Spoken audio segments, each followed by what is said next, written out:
You know, a lot of people come to Vegas to lose. I did. It's already over. Ain't nothing over till it's over. What's that from, the 80s? It's probably in the 70s. The Rocky franchise has always had an interesting relationship with the American psyche. Tonight we are talking about the 2006 film Rocky Balboa, which is technically Rocky VI. The original Rocky, which was released in 1976, was written by Sylvester Stallone after watching the fight between Muhammad Ali and Chuck Wepner in 1975. Wepner ultimately lost, but fell just 19 seconds short of going 15 rounds with the world heavyweight champion. Rocky Balboa, played obviously by Stallone, is a down-and-out amateur boxer in Philadelphia who is given the opportunity to go up against the world heavyweight champion, Apollo Creed. Here it's chaos. Rocky, you went the distance. You went the 15 rounds. How do you feel? All right, I'm fine. What are you thinking about when that buzzer sounds for that line? What do you think about when the 15th round when you're coming out? He doesn't win, but goes the distance and manages to hold his own in the ring, becoming a folk hero in the process. Political critics have sometimes accused Rocky of being an artifact of white ethnic backlash. Boxing has always been an inherently political sport, and Muhammad Ali specifically a politically divisive figure. Ali supported himself by giving speeches at college anti-war rallies. Muhammad Ali! It has been said that I have two alternatives. Either go to jail or go to the army. But I would like to say that there is another alternative. And that alternative is justice. I know Nixon's done a lot of good, helping poor people, getting people jobs. I understand he's got a lot of black people in the administration. Many boxing fans channeled their own racial and ethnic pride and grievances into that sport specifically in the 1960s and 1970s. But it's also a distinctly American film series, with a multiracial and ethnic cast taking center stage in every film exploring the commonalities of American culture. Hey! Well, I dig your locker, man.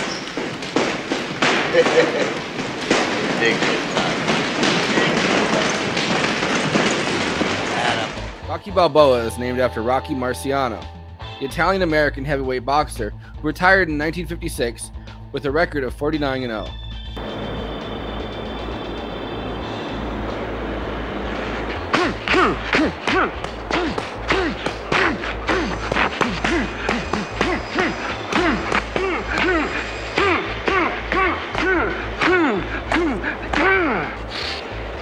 In 1979, Rocky II saw Rocky goaded into a rematch with Apollo Creed, where he became the world heavyweight champion. Because there's still a lot of people out there that think he won. There's a lot of people out there accusing me of having the fight fixed, accusing me of being a fake and insulting my kids at school. That's why. Apollo Creed is plagued by accusations that he fixed the fight and becomes obsessed with proving the Rocky fight was a fluke. Rocky IV is a hallmark of Reagan-era American Cold War propaganda, where Rocky and Apollo Creed, who gets beaten to death in the ring, challenge Ivan Drago, the Soviet boxer. What started out as a joke has turned out to be a disaster. Creed appears to be in very serious condition. The man alive. You can miss the fun. If he dies, he dies. Rocky V, the movie before Rocky Balboa, sees Rocky going broke and being shown to have mild brain damage. It's not him. You can't live backwards. Come on, you can't turn back the clocks. We live now. We live here. Hey, Adrian, I know where we live. What do you think, I'm stupid? I'm not as dumb as you think I am. You know, you don't think I can smell it? I see what we are. The film was understandably unpopular with audiences in 1990 and would have been a horrible note for the Rocky Balboa character to go out on. So, in the mid-2000s, Sylvester Stallone got an idea to continue the franchise with one more movie. In 1969, shortly before his death in a plane crash, Rocky Marciano and Muhammad Ali filmed a computerized fight called The Super Fight. They were filmed sparring and then edited to match the results of computer probabilities. Likewise, Rocky Balboa will be brought back one more time to bolster his name for 2006's Rocky Balboa.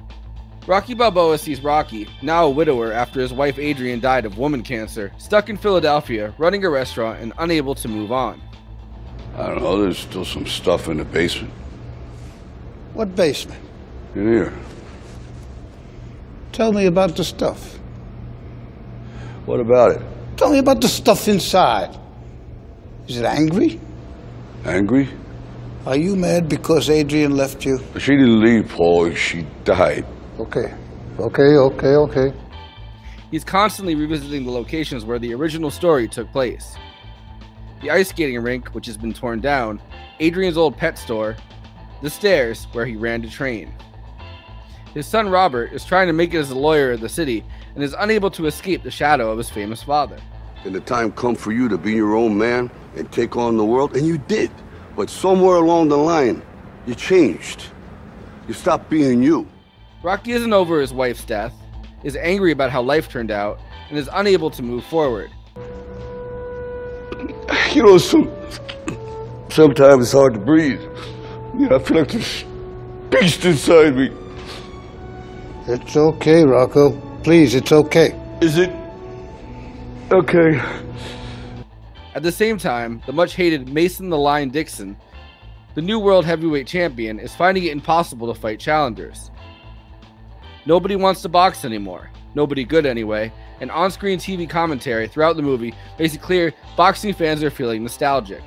There's no question that Rocky Balboa fought the much tougher fights during a much tougher era in boxing. When you look at Mason Dixon in his career, he's basically been spoon-fed his opponents. No question in my mind, not only does Rocky win, but he wins knockout. After seeing a hypothetical computer fight that pitched Rocky in his prime against Mason Dixon, Rocky decides that maybe getting back into local fights is a thing he needs to get through mourning. However, Mason Dixon's team gets the idea to do a big exhibition fight between him and Rocky Balboa. This sets up a huge final fight where Sylvester Stallone, as writer, director, and actor, can redeem Rocky's name after the Rocky V catastrophe. Come on, guys. Come on. Touch him up. Let's go. Touch him up. You one crazy old man. You'll get there.